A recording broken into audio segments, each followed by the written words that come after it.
ഒമാനിലെ ഏറ്റവും ഭംഗിയാണ് ഈന്തപ്പനകൾ. ദാ ഒരു കൊച്ചു കൂട്ടുകാരൻ ഈന്തപ്പനകളുടെ തോട്ടത്തിലേക്ക് നമ്മൾ ക്ഷണിക്കുന്നുണ്ട് കേട്ടോ. നമുക്ക് അവൻ്റെ കൂടെ പോയി നോക്കാം. എന്തു ഭംഗിയായിട്ടാണ് ഈന്തപ്പനകൾ നിൽക്കുന്നത്. ഈന്തപ്പനകളിൽ മേലെ നിറയെ ഈന്തപ്പഴങ്ങളും ഉണ്ട് കേട്ടോ. കണ്ടോ, ഇത് ഒരു മരുഭൂമിയായ സ്ഥലത്ത് നല്ല രീതിയിലാണ് ഇവരിത് കൃഷി ചെയ്ത് കൊണ്ടുപോകുന്നത്. നല്ല പച്ചപ്പും ഒരു കൊച്ചു കേരളം പോലെ എനിക്ക് തോന്നാറുണ്ട് കേട്ടോ ഒമാൻ്റെ ചില ഭാഗങ്ങളെല്ലാം. കണ്ടോ, ദാ ചുവന്ന കളറുള്ള ഈന്തപ്പഴങ്ങളുടെ കുലകൾ കാണുന്നുണ്ട്. എന്തു ഭംഗിയാ, എന്തു നല്ല കളറല്ലേ.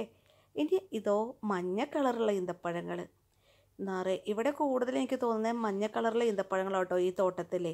ചുവപ്പ് ഞാൻ 2 മരമൊക്കെ കണ്ടുള്ളൂ, 2 ഈന്തപ്പന മാത്രം ഞാൻ ഇരുന്നുള്ളൂ. ഇനി നമുക്ക് ഈ ഈന്തപ്പഴങ്ങൾ ഉണക്കുന്നത് കാണാം. നമ്മൾ ഈന്തപ്പഴങ്ങൾ ഉണക്കുന്ന സ്ഥലത്തേക്ക് കൊണ്ടുപോയിട്ടോ.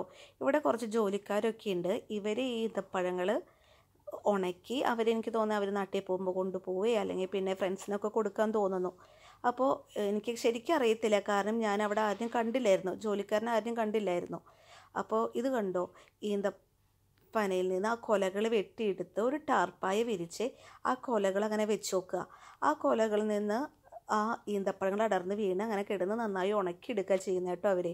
എന്തു ഭംഗിയായിട്ട് അവർ ചെയ്തിരിക്കുന്നത് കണ്ടോ. ചുവപ്പും ഉണ്ട് മഞ്ഞയുണ്ട് ഇതിൽ. അപ്പോൾ അവർ നല്ല രീതിയിൽ ഉണക്കിയെടുത്ത് അവർ പാക്ക് ചെയ്ത് യൂസ് ചെയ്യുന്നുണ്ടെന്ന് തോന്നുന്നു. അപ്പോൾ എത്ര ഭംഗിയായിട്ടാണ് ഈ ഈന്തപ്പഴങ്ങളും അതുപോലെ തന്നെ ഈന്തപ്പനകളൊക്കെ ഇവർ സംരക്ഷിക്കണേ.